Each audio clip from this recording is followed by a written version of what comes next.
Hello, everyone. We're doing a podcast again after a very long time. I think the last one was in May, and this is now going to be called the EXP Podcast. Why EXP? Well, EXP in games is experience points, but it's also just experience. Whether it be experiences on Nintendo, PlayStation, Xbox, PC, wherever. This podcast is going to be about video gaming experiences with me and some other friends of mine. So today we're going to be talking about video game hardware, how that influences our gaming experiences and our buying choices and anything else related to that. So today I'm joined with my good friend and gamer friend, Shane. So Shane, you want to introduce yourself? Hey guys, I'm Shane, and hardware is the most important thing you'll ever need. No, I'm just kidding. It is, in a way it is, depending on which games you want to play.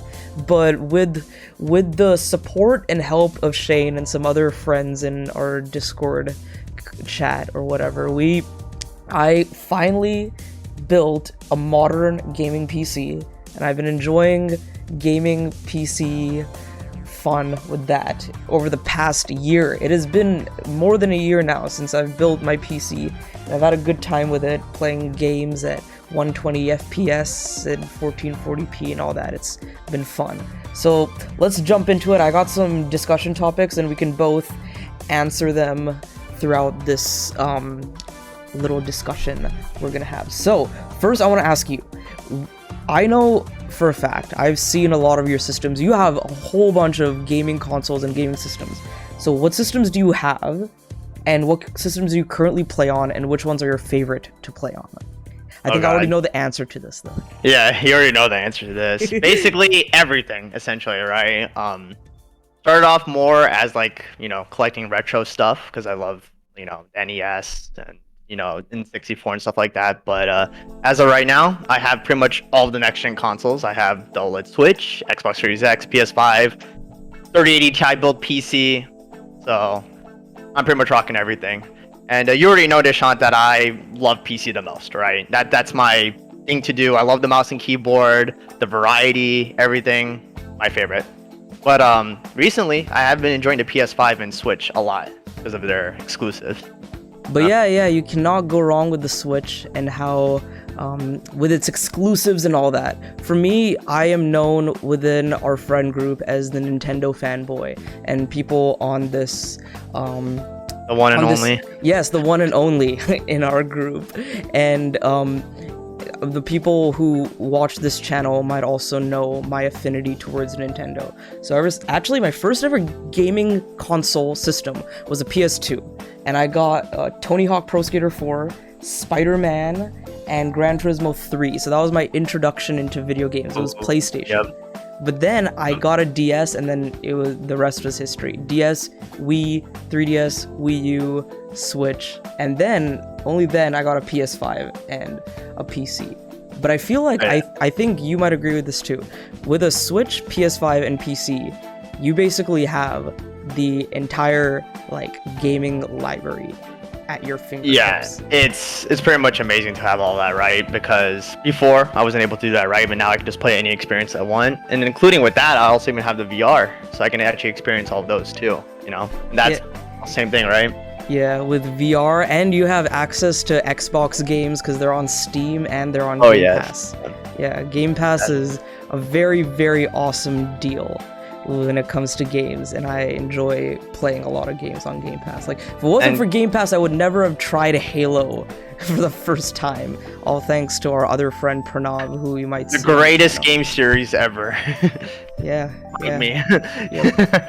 So, hands down. What got you personally into PC gaming? Because I know it happened, I wouldn't say it happened recently, but it happened sort of recently. So give me your story on that. Yeah, so I got into PC gaming when I was in sophomore year of high school, right? So of course now I'm out of college, so it has been a while. Reason being was during high school I was a huge Xbox, you can call me an Xbox fanboy, basically. Only loved Halo, loved Gears of War, all that stuff.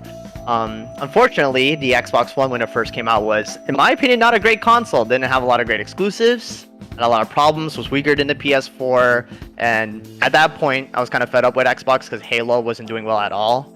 I don't know if you were there for the MCC launch, Nishant, but it was basically the only thing I was excited for on Xbox, and it was a disaster.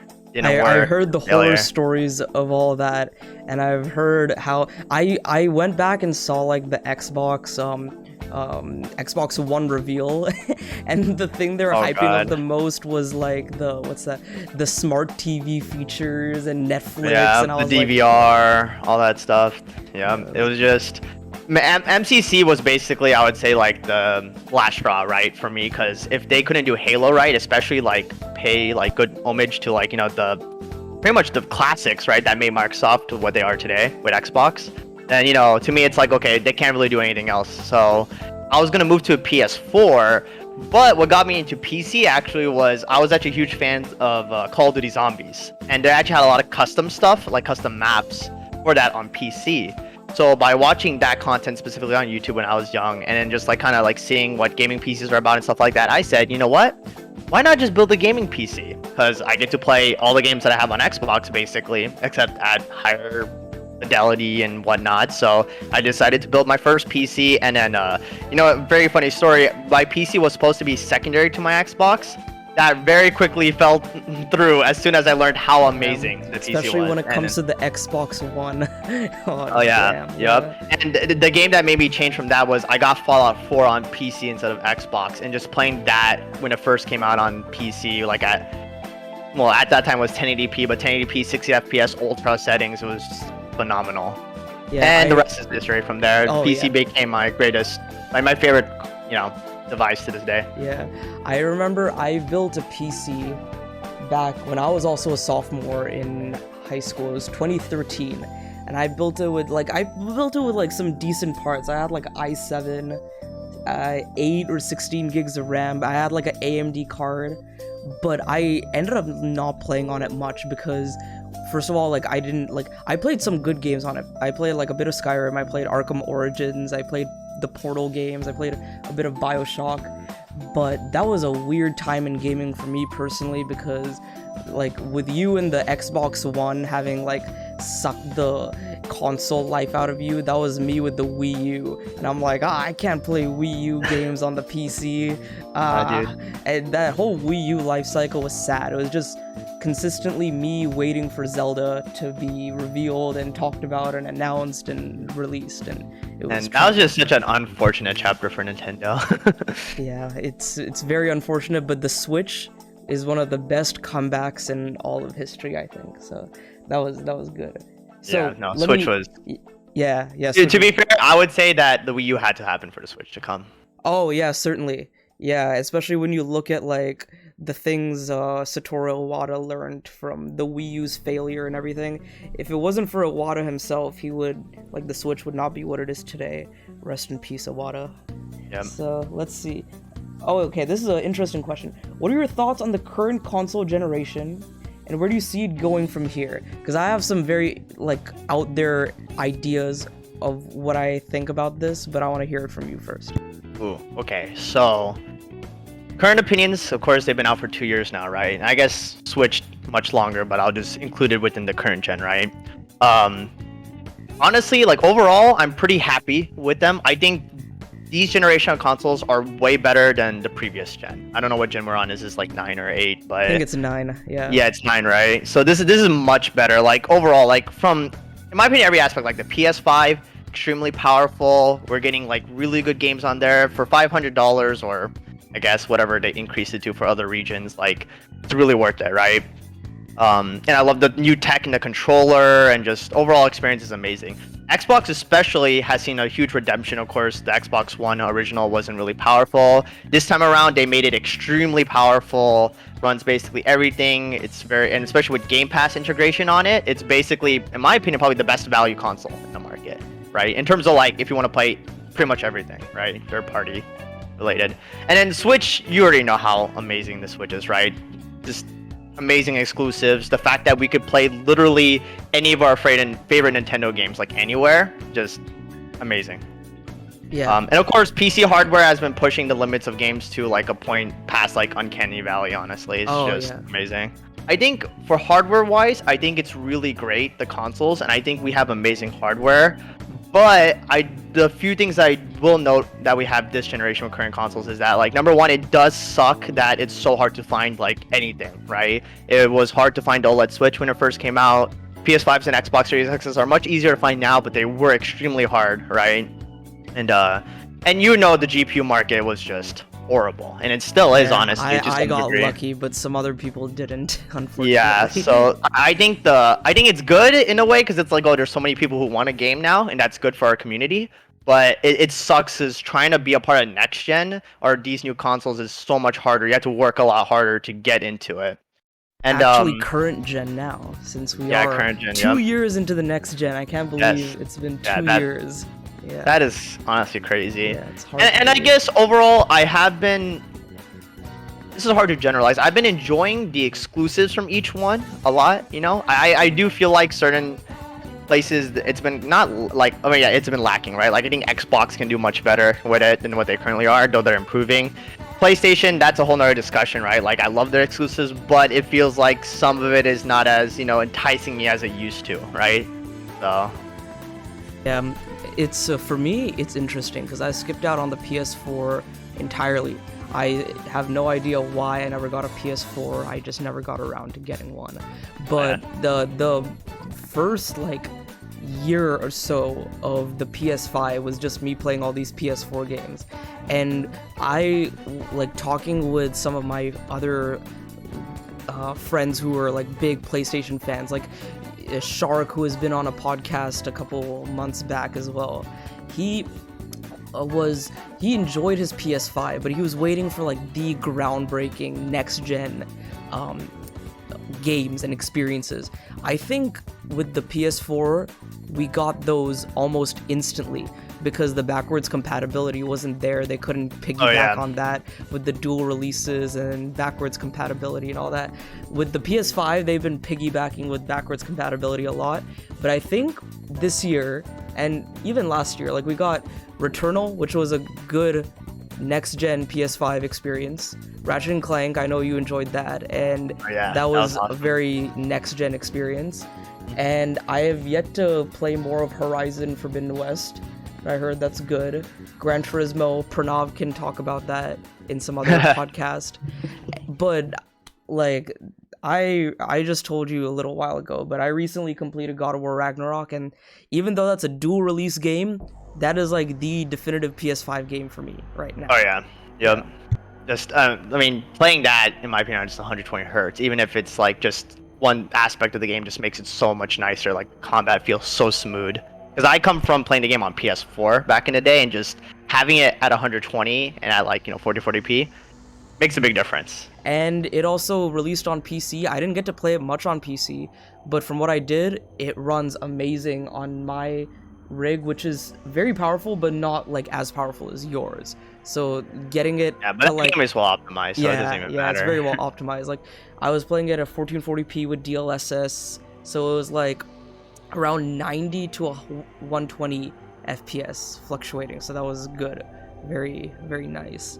But yeah, I guess with the current generation of consoles, I'm enjoying it.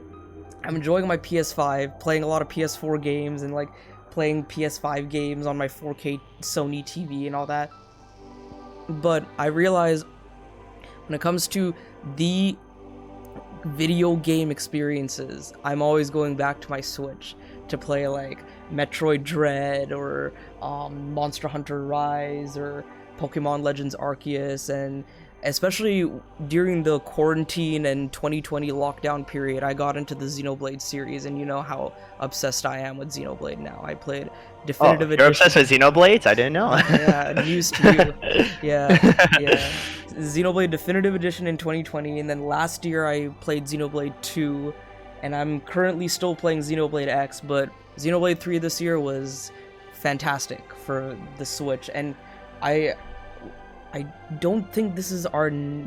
this actually kind of is our next topic, so I wanted to go into this, but this is a good segue, talking about Xenoblade 3. But what I've noticed with the Switch and everyone has noticed it. Everyone, especially this year, and it's gonna be more next year. Everyone's like, this game or X game would be much better on new Switch hardware, on like a Switch Pro or a Switch 2 or Switch 4K, and for some games, it is very noticeable that the games are like dipping in frame drops or unoptimized or whatever.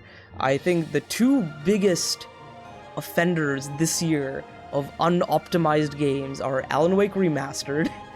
Oh god. That was bad because it looks worse than the 360 version. Yeah, that was unfortunate. And then Pokemon Scarlet and Violet.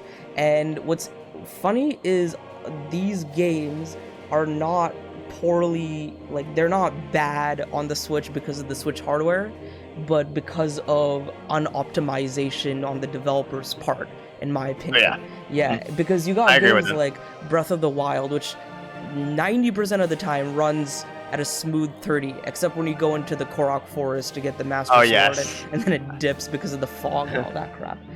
But Xenoblade Chronicles 1 Definitive Edition, you played it as well.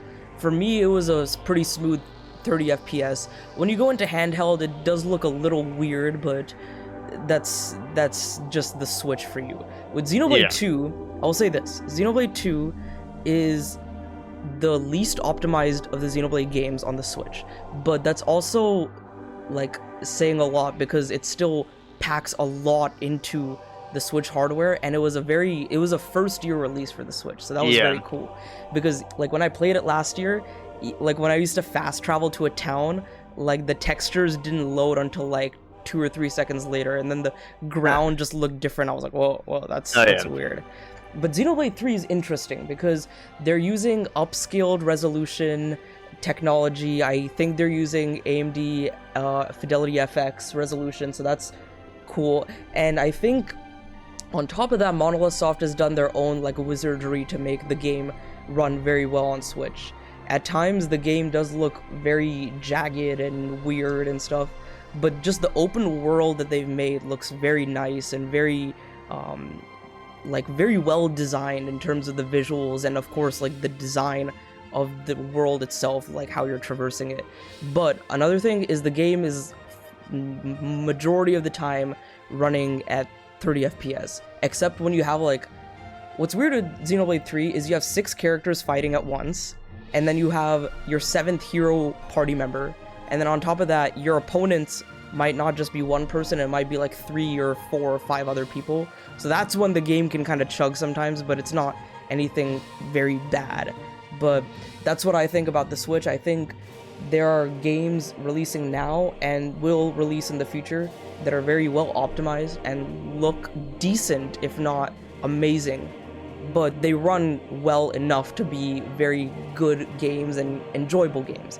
But I do think that Nintendo is really, really pushing it with this generation, and I do think that some games, even though they're good, like one example is Bayonetta 3. You've played it, so I want to hear your thoughts. Yeah, this one, that's one of the things I was going to use. So we're on the topic of the Switch, right? So overall, the Switch hardware, like, I think it's still good. You know, I think the Switch, or you can look at a lot of examples like Doom Eternal, where like that game is straight up, you know, like at least when it came out, like a next-gen game, looked really good. They got it to run on the Switch, even though it's a fast-paced action first-person shooter, right? Sure, it might not be the greatest experience, but it still runs, you know, you can still play it, you know, and the Switch is able to handle that.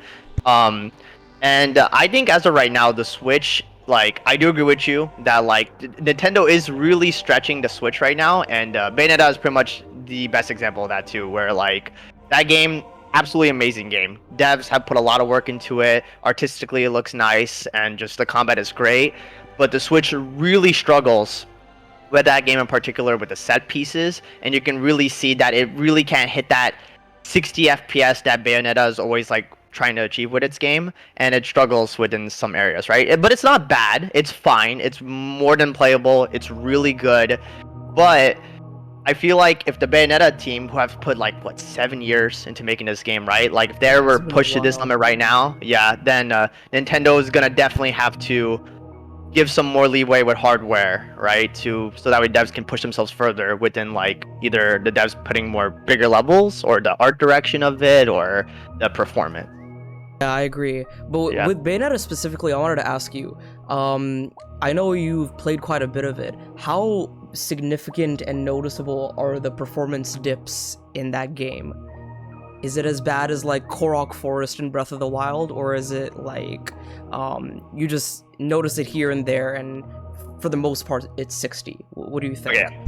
So most of the time whenever you're in combat, right, like the combat or whatever, it is pretty much at 60. If it does dip below, it's not like too much down. It's pretty good when you're exploring around or you're in combat.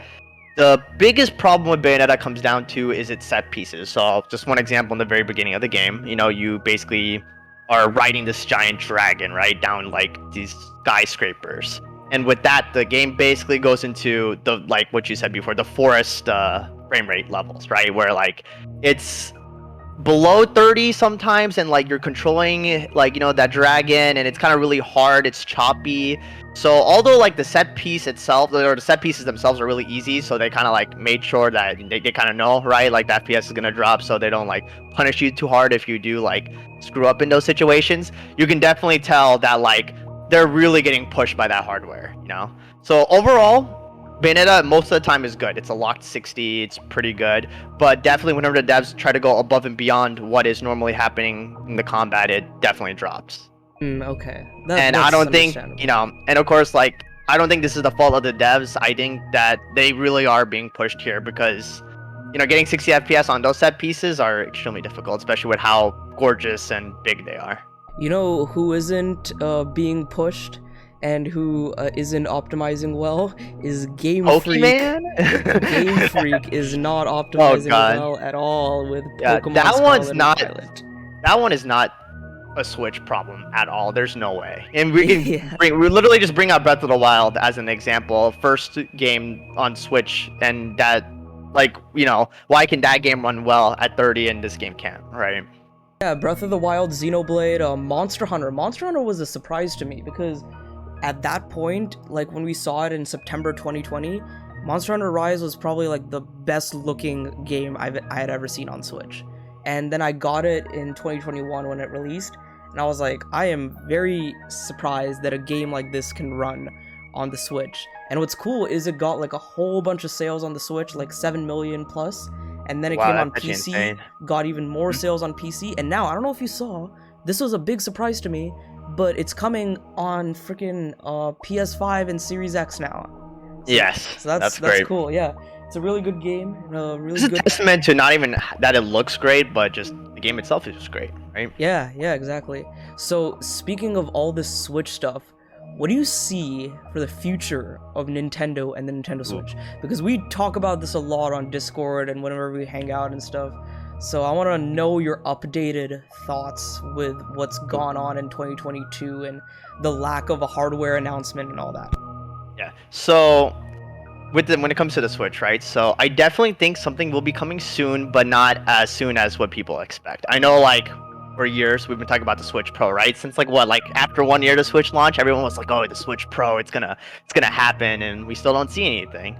So of course, you know, I think this is because of the pandemic. I think we were actually supposed to maybe get something. Maybe you believe that too. Maybe the OLED Switch maybe was supposed to be way more than it actually is. That. I feel like with all the rumblings and rumors, I feel like the pandemic really like put a dent in their production schedule. So I think with this extra time, like I feel like we would have gotten something last year, but I feel like with this extra time, they're really polishing it and maybe not making it a mid-gen refresh, but an entirely next-gen system. Yeah, no, I completely agree with that, because of course, like, and we know, like, at least Nintendo, they try really hard to, at least the way they price their consoles is to basically break even, essentially, and not to lose on every purchase. So of course the pandemic and the inflation is probably hurting that a lot, especially for the idea of a Switch Pro. So it makes sense to me that Nintendo would honestly not release a Pro and kind of just save it for a new next-gen Switch. Yeah. In terms of the future of the Switch, I do not think we're gonna. I think the Switch has one more good year in it. I don't think we're gonna get a new one anytime soon, only because, or this upcoming year, because we have the new Zelda game coming out, and that's for this current Switch. I think Metroid, we haven't heard a lot from it. I'm pretty sure Nintendo's really holding that close, for something special. And and I think right now, at least seeing what we have with Bayonetta 3 and Xenoblade 3, right? I think if games that Nintendo are trying to make are similar to those right now in terms of performance, or like their, like, I guess, what is it, like, how far they're gonna push things, I think the Switch can last one more year. Yeah, I think so too. Especially with Tears of the Kingdom launching in May. I think that is like the last hurrah for the Switch. And I firmly believe, like when you mentioned Metroid, I firmly believe that Metroid Prime 4 is going to be a cross-gen title. What I'm confused about Metroid is why we haven't gotten that Prime 1 remaster or the Prime Trilogy remaster. Because are they saving that as well for the next-gen Switch, or what's going on with that? But I firmly believe that Prime 4 is going to be cross-gen, and it'll run, I wouldn't say significantly better, but it'll run better on the next-gen hardware. But because like Prime 4 has been in development for a while, and even some of the hiring postings on Retro Studios, like on their website, have been mentioning like next-gen hardware and like things that, like technology that is not currently present on the Switch. So that's also telling of the future of Metroid Prime 4. So I'm very excited for that. When it comes to the Switch 2 though, I think... I have a lot to say about this. I think they can last 2023, but 2024 is going to be a struggle. I think third-party support will significantly drop. I think if third-party support remains, it will be cloud versions, which are not very good on Switch, except for the Resident Evil. Resident Evil is somehow the best. Really? It's just, it's, I don't know if I told you this, but Resident Evil 7 and 8 I've heard run decently on Switch with cloud. But that also doesn't take away from the fact that Square Enix did not take the time to actually natively port the Kingdom Hearts trilogy to the Switch. That's so dumb. Like, cloud versions of Kingdom Hearts. Some of them is like not even that's Switch's fault. That's just lazy. With Kingdom Hearts, they can easily run on the Switch. Like, easily run on the Switch 60 FPS, because they're remasters of PS2 games, and then Kingdom Hearts 4 is a PS4 game, which can be kind of like scaled down a bit on the Switch. You can't tell me Bayonetta and Blades and all these other games can run just fine on the Switch, but you can't get that. Square is just lazy. But when it comes to next gen Switch, I think we will know more about something next year. I think we'll know more when it comes to more of like hardware patents or something. We'll know something. But in terms of release, I think it'll be either holiday of next year or early 2024. I think holiday 2024 is really pushing it. People say 2025. I'm like, no, please, no. I think you nailed it. I think they're probably gonna do something at earliest, what you said is what is it? Late 2023. Early 2024 is probably the best time, right? Especially I think Nintendo. I don't know if Zelda is their last big title on Switch that they're releasing. I'm pretty sure they have something else up their sleeve, right? But they'll have some holiday releases, which we'll know about sometime later on next year. Hopefully it's Metroid Prime 4. We'll see. So going back to that, like how we feel about the Switch, right? Like I do believe that this is pretty much going to be the last year, especially like I do not see how especially these new games, Unreal 5, like Callisto Protocol running on Unreal 4 and some of the tech being Unreal 5, we're going to start hitting games where, like, I don't know how good they're going to be on cloud, and it's going to be really tough to put them on the current Switch. So we really do need that new hardware update. What the hardware update's going to be is going to be interesting. That's what I'm really curious about, and we will have no idea right now. I'm pretty sure me and you both know that they're probably just going to do like a Wii U to, like from Wii to Wii U, where like it's going to be the same concept where it's a portable Switch, right, and handheld. Probably going to continue off of that. But what unique thing or gimmick they will do to it, we don't know, right? I don't know the gimmick. I'm just hoping there's no silly gimmick like the Wii U, and I hope the marketing is new better. 3D Switch. Yeah, the new Nintendo Switch U 3D. XL 3D. Yeah, that's what it's gonna be called. But I think I really just hope that it is the same like hybrid Switch, like portable home console, but with a better chipset inside, which can do like DLSS and a better dock to accommodate to that. Oh yes, especially like I don't know if Nintendo's gonna get this, but if they get the newest DLSS 3.0 and the new frame generation, although right now that technology isn't like perfect, when NVIDIA enhances that, I think it'll be so great for the Switch, you know, to just basically get pretty much anything to run on there, right? Yeah. Regardless, even if it's on Xbox Series X or PS5. Yeah, and there's some... DLSS is a game changer, and you know that for sure. There's some like code name, or not code name, but there's some like name for like the 30 series of NVIDIA GPUs, like the something that they use. And then there was like some leak that NVIDIA had, and people saw like some Switch code name with that NVIDIA code name, and they were like, that's what it's gonna be. It's gonna be NVIDIA DLSS on the Nintendo Switch. We'll see, because we're already using like the NVIDIA Tegra X1 on the current Switch, but that is like, I think you know this, that's a 2015 chip.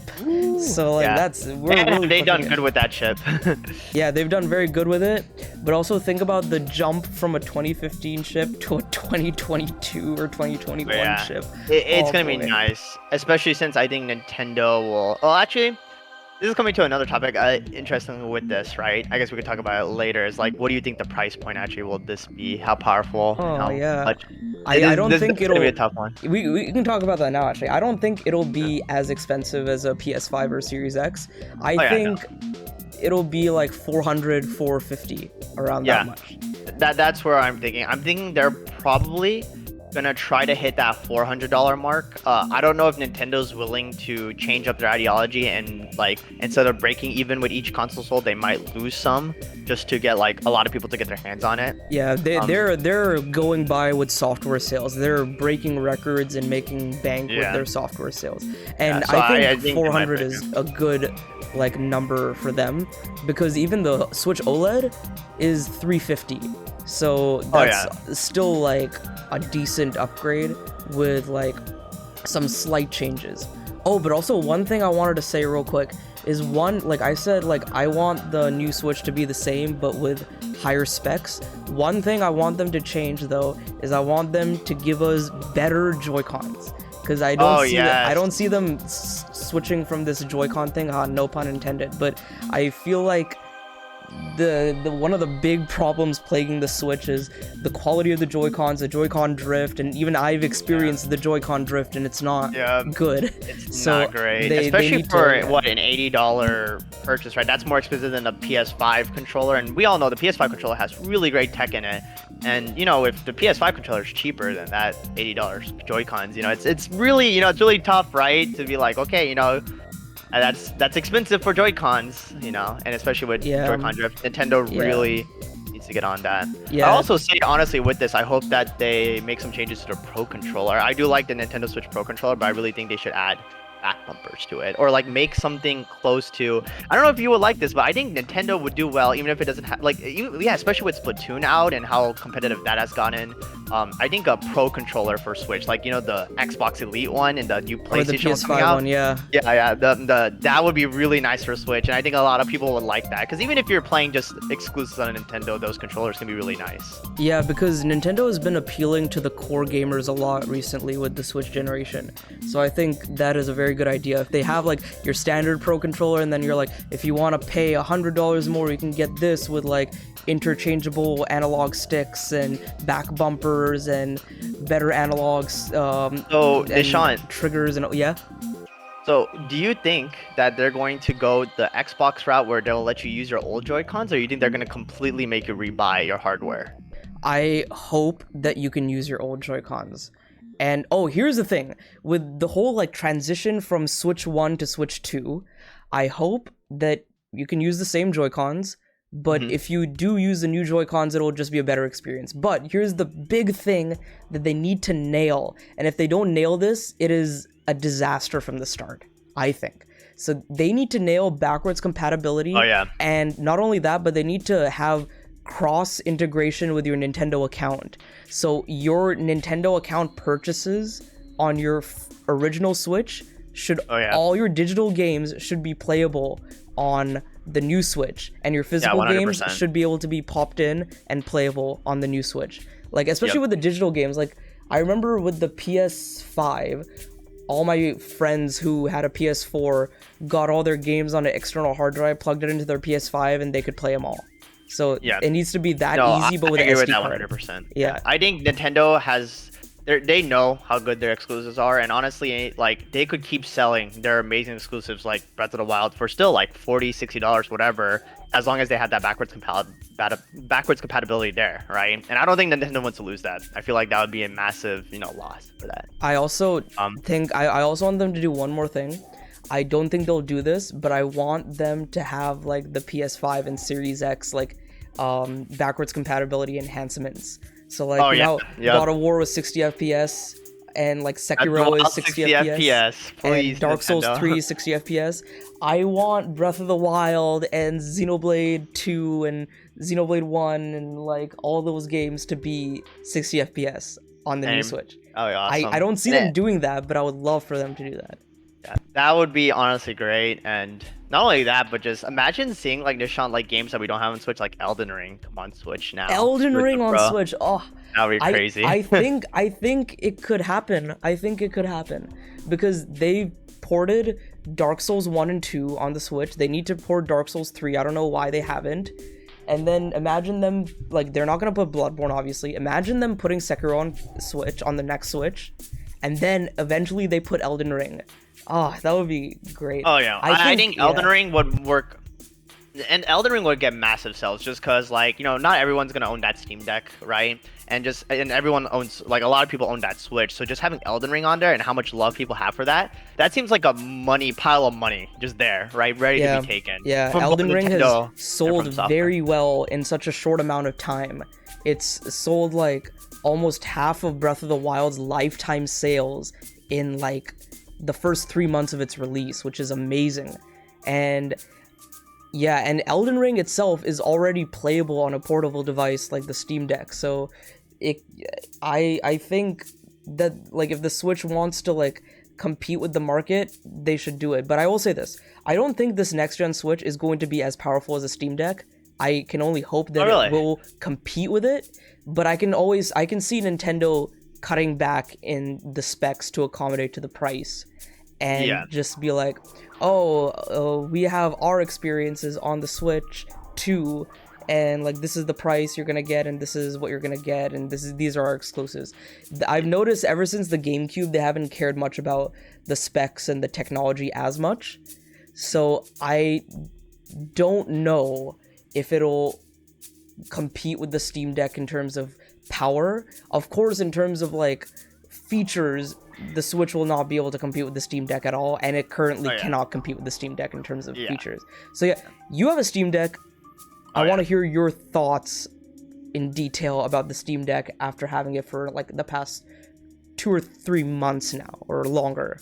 Oh yeah, so Steam Deck is absolutely amazing. At first I thought it was like, why do I need a Steam Deck, right? Like, what's the point? But once buying one and using one, it's just insane. And it's not just like the power perspective of it, right? It's just the fact that it literally is a PC handheld. It's a PC in your hands, but unlike your phone, it has all the stuff there for you to play anything you want on it comfortably, like any game.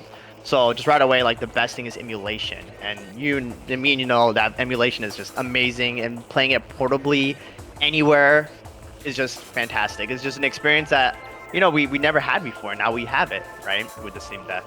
It's and really in terms cool. of and it was interesting you said that the power, if Nintendo will match the power to Steam Deck. So that one I'm really curious about too, because of course by the time the Switch comes out, of course they're making the hardware now. Who knows like how easy it is to make the Steam Deck. Okay, well, with the Steam Deck right now, it is a pretty chunky boy. It is very much, it produces a lot of heat. It's crazy. So I think I do agree with you in some point that I don't think they're gonna do a Steam Deck hard like as well as a Steam Deck in terms of like the performance, because that would have to come like it would be a lot of heat, a lot of work, and maybe a lot of people who are more casual might not like that. You know, I don't know. It'll be a very hefty thing. Yeah, the only, it'll be very I'm very hefty. interested in getting a Steam Deck, and I will get it eventually, maybe sometime next year, maybe. But the only downside is just it's hefty. It's huge. Yeah, it's definitely you're sacrificing a lot of the not I don't want to say comfortability, but a lot of the some of the portability, like some of the like how light the Switch is and stuff. You definitely have to accommodate more for that, especially the battery life, which is a major part of the issue with the Steam Deck right now. Yeah, because I've heard Elden Ring is like a 2.5, 3 hour max battery life thing, and then it's done. But do you think, with your experience with the Steam Deck, do you think it is a very good competitor to the Switch in terms of like all aspects, tech, games, the whole like package? How well do you think it competes with the Switch currently? Okay, so although they're both portable gaming devices, I think both of them, they do compete well, but I think they occupy certain niches to where like they can both be in the market and both do successful without like interfering with each other that much. And that's because like Switch, it's cheaper, it's easier for everyone to get their hands on. It has that exclusives, of course, right? Which Steam Deck, even though you can say you can emulate them, they'll never run as well on the Switch, though, right? Natively being on a Switch, just less performance issues. Yeah. And Nintendo has that going for it, and of course Nintendo obviously has its name, right? It has a bigger base and stuff like that. Whereas the Steam Deck is that like Steam Deck, although it is really powerful and from the outside it might seem really better than the Switch, the thing is there's a lot of like work that goes into making sure that the game runs. You're really tinkering with your settings. There's a lot of sacrifices you make with the battery life and stuff like that, and of course the weight, where it is amazing for people like us who are extremely core gamers, right? But for people who are more casual, who just want to just pick up and play a game, that might not be the best thing for them, right? But it's amazing for core gamers. So yes, I agree. I think both of them, honestly, like they both, I guess, it's easy to compare them because they're both portable. But I think both of them occupy a space in the industry which is perfect. Like Steam has its own space, Nintendo has its own space. And in fact, I think, me having both the Switch and the Steam Deck, I think it's worth owning both. I own the Switch for its exclusives and the party games and, like of course the Joy-Con technology. I mean, it enhances games like Mario Party, right? That we can't do on the Steam Deck. Yeah. And I enjoy the Steam Deck for the emulation, for the, if I want to really play a PC game, but I have to go on, vacation or whatever, I can take that with me. So I think both of them, honestly, I think both are great. And honestly, I can see a place where like, if someone wants to own both, I don't think that's a waste. I think both of them have their own reason. Yeah. You're a perfect example of that, of someone who owns both. Yes, sir. It's amazing, honestly. I think so. I think Nintendo and even Steam Deck both don't have to worry about each other. I think both of them have their goals in line where like they know what, like Steam knows that their thing is basically a portable PC and it's meant for PC gamers and it's meant for core audiences, whereas the Switch they know that it's meant for its exclusives, it's meant for more casual audiences, it's meant to be sold to a mass amount of people, a lot more people, versus the Steam Deck, which is more focused, right? With it's like how many people they want and kind of where they're trying to aim at, like which consumers they want to get it, right? Yeah, exactly. For me personally, I have a whole bunch of RPG games on my Steam library, which I'm like, I don't want to sit in front of a giant monitor and play these. I want to play them in bed or play them on vacation or like on the go. Yeah. So I that's where my Steam Deck urge comes from. Oh yeah, and it's very hard, I would say, to like if someone asked me like which one they would prefer or which one they would buy over the other. It's definitely a tough one because I feel like both of them are just so good for their own reasons that I would just be like, man, just try to get both. Yeah, exactly. So we have a few last points to talk about, and I think that should be it. So I'm gonna combine these two, and we've been talking about Switch a lot now, so let's deviate from that and go back to just general hardware and stuff. So does hardware influence your gaming decisions, and how does hardware enhance the gaming experience that you have personally? Oh yeah. So I mean, this is pretty much like, hardware is always going to determine like which platform I buy on, right? If a game is on Xbox or it's a protocol, right? Even though if it's on PS5, I bought it on PC. I rather play it on PC. Actually, that probably might be a bad example because PS5 has this weird thing where it might run better. But typically with PC, you have that mouse and keyboard. You have that, obviously better GPU and stuff like that. So I'm gonna immediately buy it on the PC, right? I'm gonna, and I'm pretty sure that's everyone. If there's a game that specifically runs much better on one platform and you have it, you're gonna get it. Unless, of course, you want that portability, which the Switch has, right? So Yeah, I'm pretty it's sure the same maybe for it's similar me. to you too. Yeah. Yeah. So it's basically based on like, if the PC port is bad for Unishan, you're gonna get it on a PS5. If the PC port is good, you're gonna get it on PC. If you really want it, maybe if it's a JRPG that you really want to play on the go or something, you're gonna get it on a Switch, right? So Yeah, and it's for me, it's always like a decision when the game is multi-plat. Of course, if it's like a Sony game or a Nintendo game, I'm gonna play it on PS5 or Switch. But when I have the options to play on PS5, PC, and Switch, like I have access to like any modern video game ever now. So I always look at like, do I want the game physically? Then I would get it on PlayStation or Switch. Versus PC. But do I want the game to like run and look the best and play on mouse and keyboard and high frame rates? Then I'd get it on PC. Like I recently, especially keeping your collection together. That's another thing. Like with Bayonetta 1, even though I have it on PC, I bought it on Switch because I just love having that case and next to the second one and third one and just having that collection of Bayonetta. So that's also, I guess that also drives it too. Yeah. For, like an example of that for me is this Black Friday, I picked up Soul Hackers 2 on Steam, and I was about to get it on PS5 because it was like a little cheaper, but then I got a good deal on like some place and I got a key for like almost the same price. And I was like, oh, I'll just play it on PC because I'm not as big of a Soul Hackers fan as I am a Shin Megami Tensei or Persona fan. So I'll just play it on PC, and if I don't like it, then whatever. I also think that you hit a good point there too, is like, of course, if a game is cheaper on one platform, so like on PC, for example, like we typically can get games much cheaper because we haven't fully hit that $70 game price like for all the games that come out on PC. So, it's nice where it's like, hey, I'm getting this game, even if it performs exactly the same as an Xbox or PlayStation, why get it there when I can get it on PC for like $10 off or $15? Yeah, exactly, because the Steam sales are ridiculous in the best way possible. Oh, yeah. And the refund policy, I'm not sure how many people look at that, but that's just so much nicer on PC. So it's like, if you really want to take a risk on a game, you're kind of more safe, right? So I'm pretty sure people, like, that's probably the biggest influence. I mean, the biggest influence for me is I like to play games at the highest fidelity, highest performance possible, because I really want to see what the developers, like, I want to see them, I want to not let them be limited, right? I want them to show me what they have for their game and go all out, right? And I want to, not be limited by the hardware if I can be, right? Yeah, and an example of me choosing that approach in a game recently is when Persona 5 Royal re-released on all platforms. I got it on Steam, I got it on PC instead of getting it again on Switch, because the Switch version is like the same game I played on like the PS4 version I played. 30 FPS, like same kind of resolution and all that.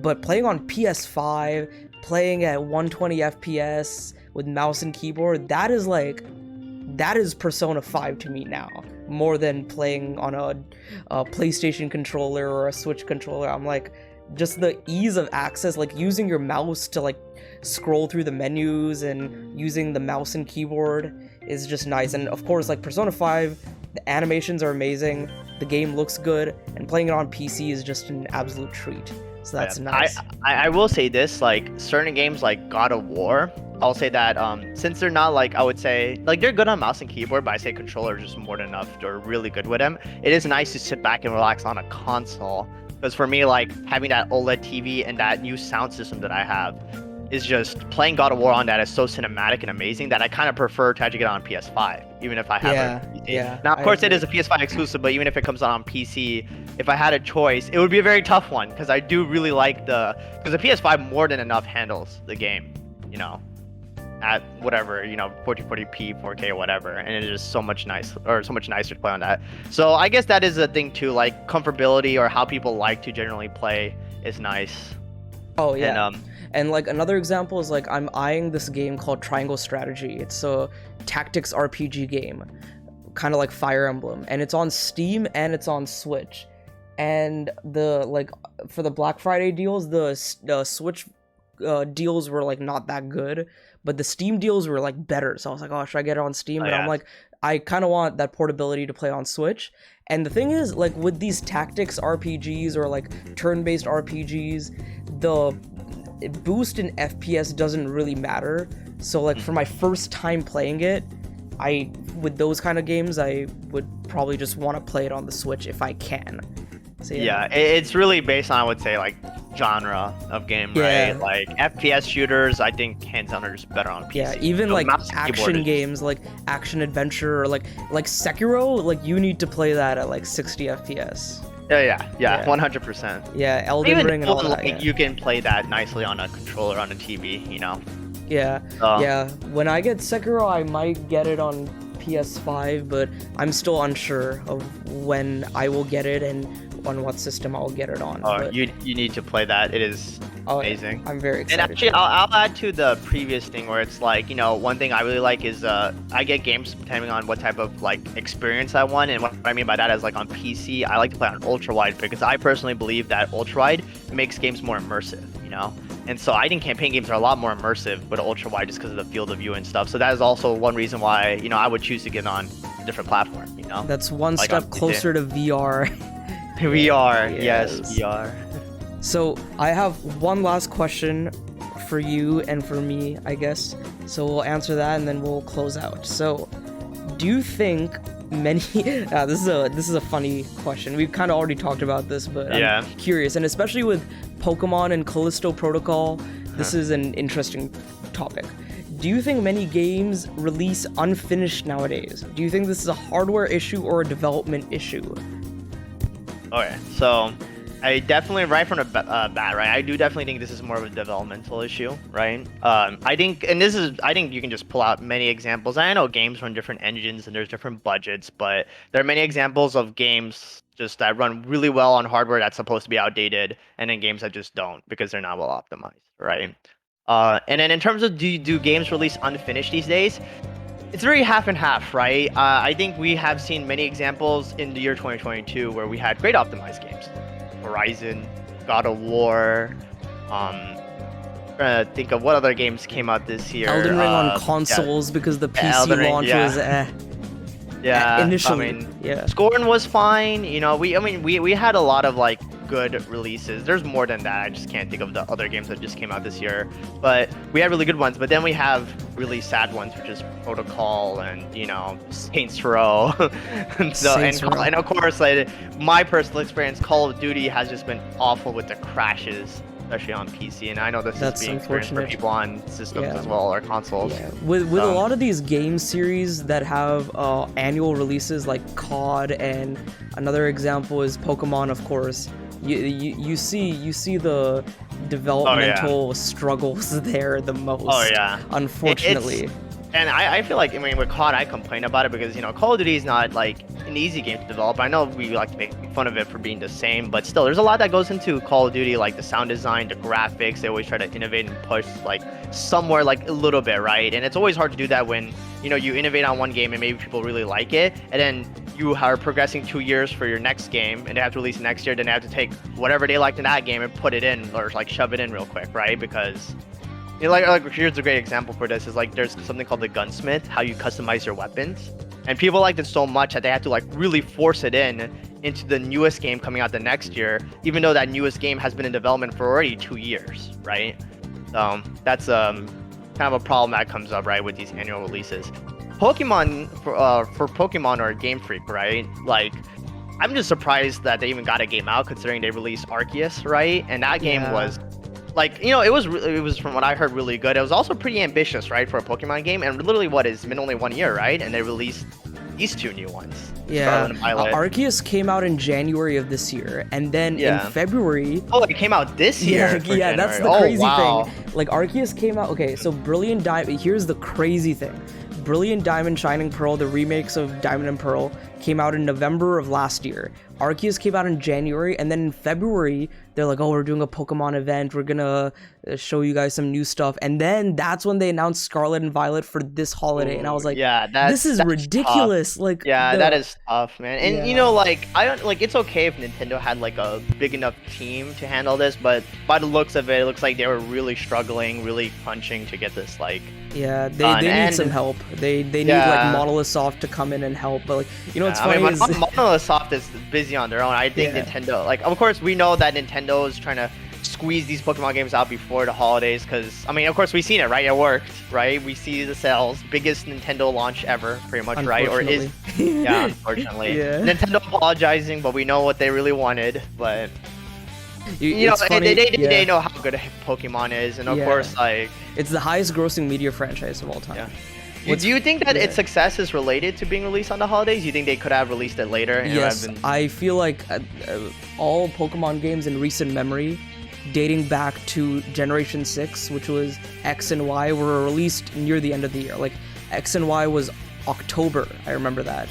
Omega Ruby Alpha Sapphire was November, I think. Same with Sun and Moon. Ultra Sun, Ultra Moon was November 2017. 2018 November was Let's Go Pikachu Eevee. 2019 November was Sword and Shield. 2020 October, November, December was Sword and Shield DLC. And then 2021 November was Diamond and Pearl.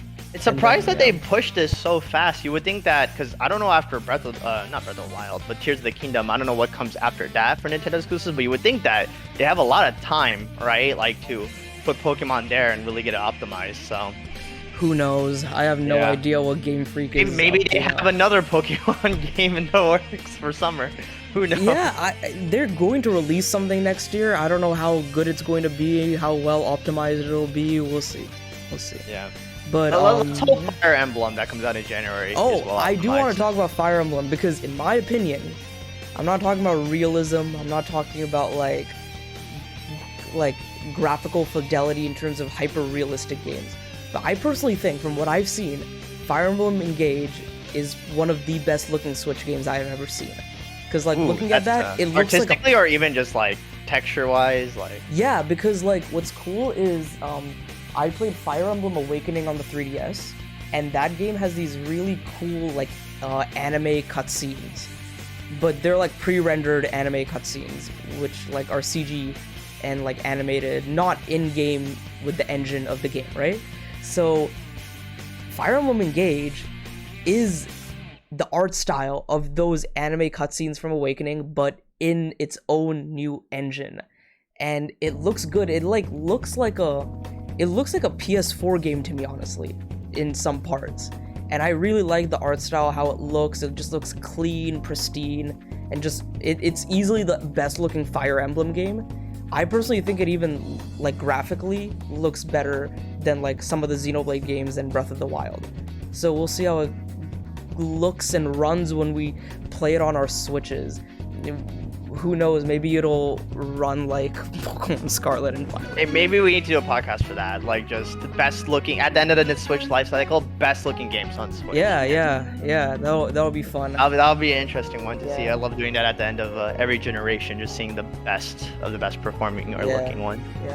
Yeah. But all in all, that is all I got. Do you have any final closing statements that you want to make? Nintendo, please give us a new Mario game soon. Yeah, I think it's coming next year with the movie. I highly think that a new Mario and Donkey Kong game are in the works and are coming very soon.